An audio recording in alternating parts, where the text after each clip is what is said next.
Good day. Let's see. Today is the 9th of November,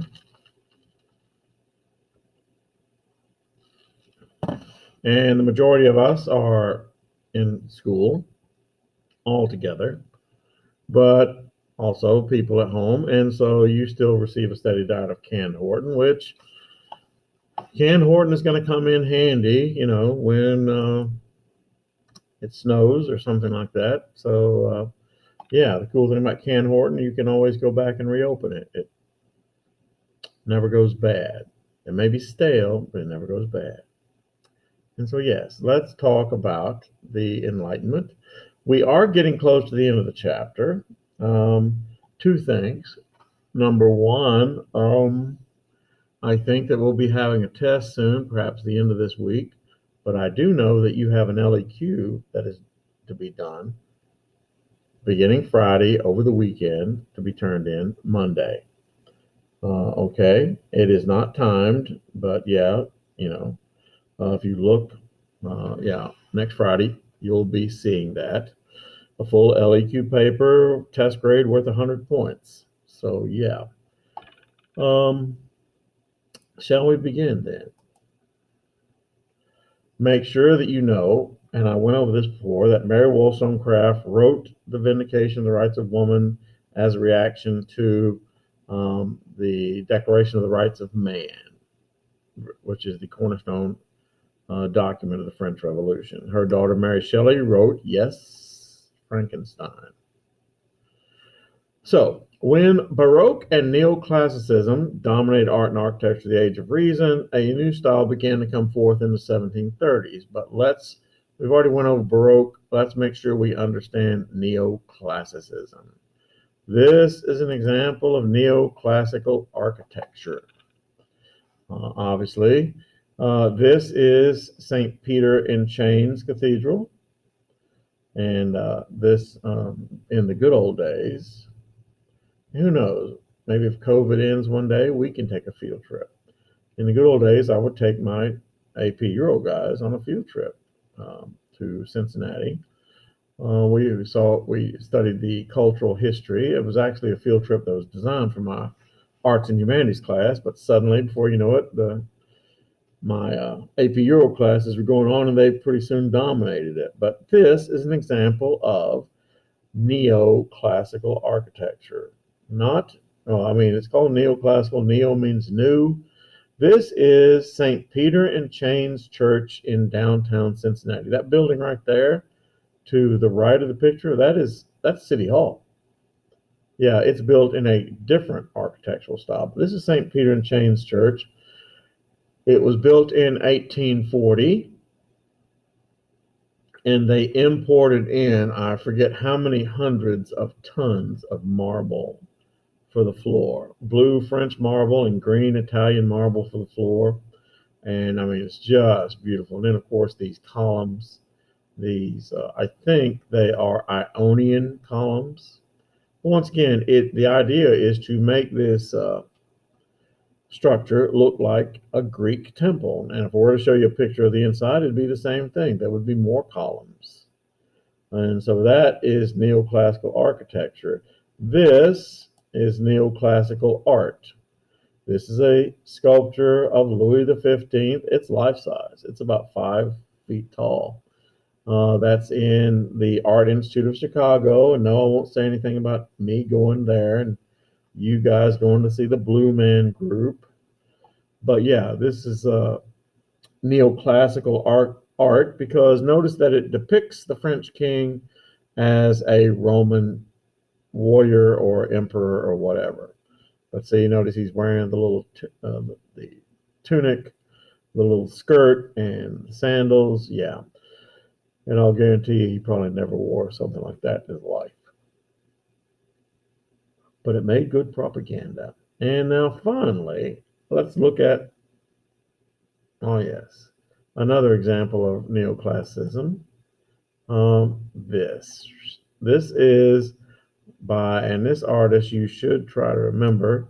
His name, Jacques Louis David. Say that again, Mr. Horton. Jacques Louis David. Jacques Louis David, Jacques-Louis David. Jacques-Louis David, the name of this painting is The Oath of the Hierarchy. And it is about a story about a father who is sending his three sons to go out and fight for the Republic.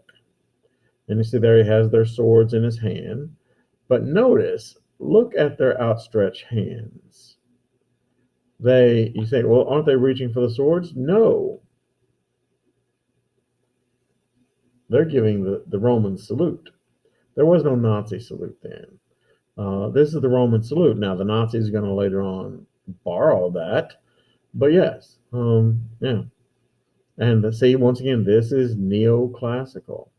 And it'll be the same kind of salute that even the French used during the French Revolution, the extended right hand, which,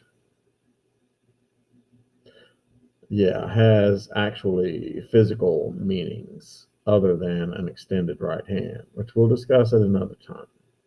And so, yeah, very good. So, but the piece of art, what did I do with that? I just pulled it up. Oh, there it is.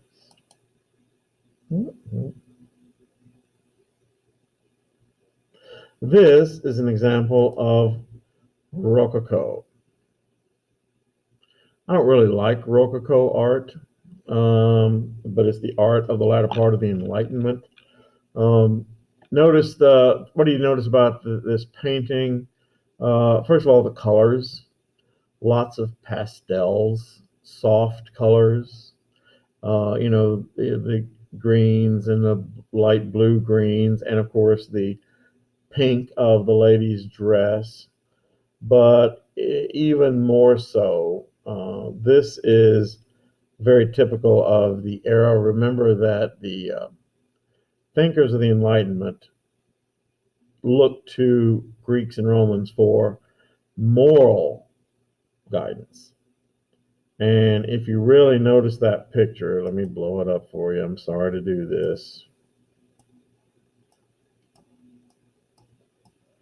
Now you see the lady is there. She's kicking her feet, but notice that the gentleman on the ground, he is pushing aside the brush so he can get a better view of her undergarments.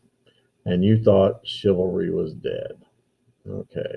But see, that the point of that is that was the idea of the morality of the Enlightenment. Remember Rousseau, who thought it was cool to go around and make little Rousseaus all over the place and then drop them off at the nearest foundling hospital. Yes.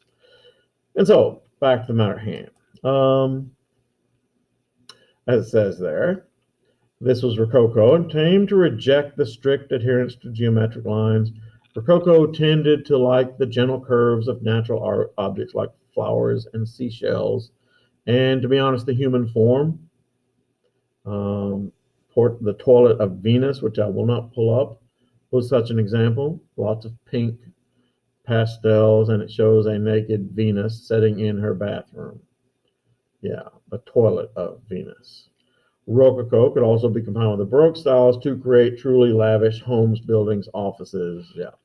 Jacques-Louis David, who was the painter who was committed to this style, Oath of the Hierarchy, but he also did The Death of Marat, which is a type of painting that actually fits not into the Rococo neoclassical era, but the next era, which is Romanticism. And we will look at that later on.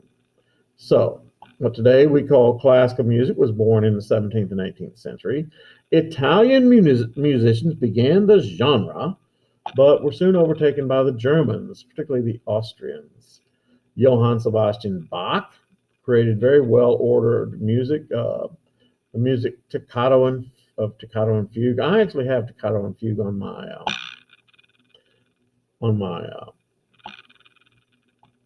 iPod. Yes, I have an iPod, okay?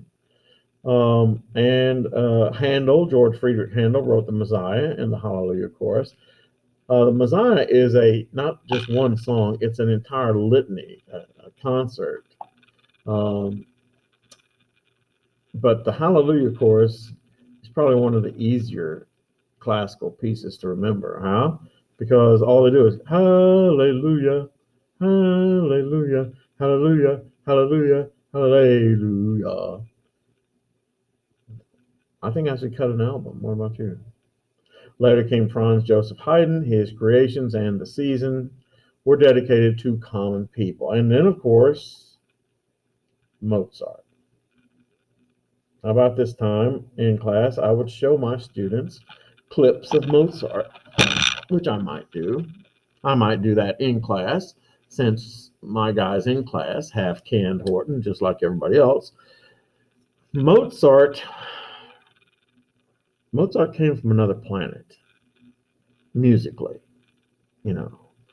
He was like if LeBron James and Michael Jordan were musicians, sorry. If LeBron James and Michael Jordan were musicians and they had a love child, that love child would be Wolfgang Amadeus Mozart. He was incredible in his musical ability. You know, music is something I like it, some of it. I know what I like and what I don't like. But yeah, but Mozart was a prodigy. Music, you know, his brain got music. It understood music. You think, what does that mean? Well, it's like this. And you see what it says there. He played his first harpsichord. Harpsichord is like a precursor to the piano at 6, composed his first opera at 12. Now, for you to understand the an opera, what is an opera? An opera is a play where all parts are singing. Now, to compose an opera, you have to compose not one instrument playing, but you compose several instruments playing at the same time. You compose, of course, people singing at the same time in different pitches. You compose, of course, any music, like I said, music, but also the movement, the dance, the choreography of those kind of things. But here's the thing, okay? You say, okay, so he composed music. So what makes him special? Well, here's the thing. You know, I think I'm smart. I think I have a good memory. But my music, my art form is that I can write. But now when I write, I sit down and I write something and I don't like it. And I scratch or delete, write it again, delete. You see what I'm saying? Well, see, Mozart, in composing these operas, where he once again had to compose several types of music playing at the same time, several instruments. He had to compose voices, singing, choreography, you know, all that kind of stuff. Mozart would write that in ink and never make copies. In other words, he made it up in his head and then wrote it down on paper. No erasure marks, no scratch marks. And, you know, as it says there, Eine kleine Nachtmusik, The Marriage of Figaro, Don Giovanni, The Magic Flute, a penny opera. Penny opera was an opera for the poor masses. His most financially successful. Yeah, you know, he was an alien. There's never been a person like him before or since. He just understood music. But oftentimes, like people who are stars, he drank too much, had sex with everything that moved, took too many bogus medicines with alcohol, and basically burned himself out. He died penniless at age 35. In fact, if you go to Vienna to find his grave, you won't find it because he was so poor that they buried him in what is called a pauper's grave. You say, what's a pauper's grave? Obviously, it's where poor people are buried, but what they would do, they'd dig a big giant hole in the ground, and as poor people died, they would wrap their body in a shroud and dump the shroud into this giant hole. And when they got enough bodies in there, they'd put lime on it so it wouldn't smell so bad, and then cover the hole up and go dig another hole. There were no markers to his grave. Yeah, the greatest musician who ever lived. Yeah, quite ironic. Whereas other classical musicians, for example, um, is it Franz Liszt? Franz Liszt? No. What is the name of the Polish composer? And I will remember him a little bit later on. But this Polish composer, and I can't remember his name for nothing now, but he was Polish. His heart is in a column in a church in Warsaw. I actually have a picture of it somewhere. But yeah, other musicians after Mozart fared much better. They didn't drink themselves to death, and they also had more acclaim. Mozart was poor most of his life. He's partially because he spent way too much money, but yeah, he lived most of his life in poverty. Always had money problems. All right, Roman numeral 27. Yeah, we may watch a little bit of Amadeus in my in-person classes. Maybe. New literary art form was invented during this age, the novel. Now, while today this type of literature is common, there were no popular novels prior to the Age of Reason. The market for the novel grew out of several trends. One, the plethora. I like big words, and I cannot lie.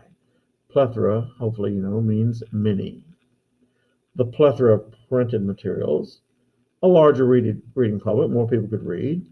Romantic stories left over from the medieval era to the 16th century, and also the interest of females in reading, and a female reading public, and the genre of reading a long story. The first big novels were often written as a series of journal entries, or a series of letters. For example, one of these was called Pamela, Virtue Rewarded, written by Samuel Richardson. And there was a book written as a series of journal entries about this woman, young lady, teenager, Pamela. She was a maid who worked in the English countryside for the English gentry. And basically, the whole story is her having to avoid the, shall we say, romantic advances of not just her employers, but other servants, and see, Pamela, virtue rewarded. She was able to use her pluck and her intelligence to be able to avoid getting pregnant, basically. And with that happening, her losing her reputation and being demoted or even fired. So, yeah. Henry Fielding, on the other hand, wrote Tom Jones, which, if you've ever watched it, is basically an R-rated trip through the bedrooms of 18th century England.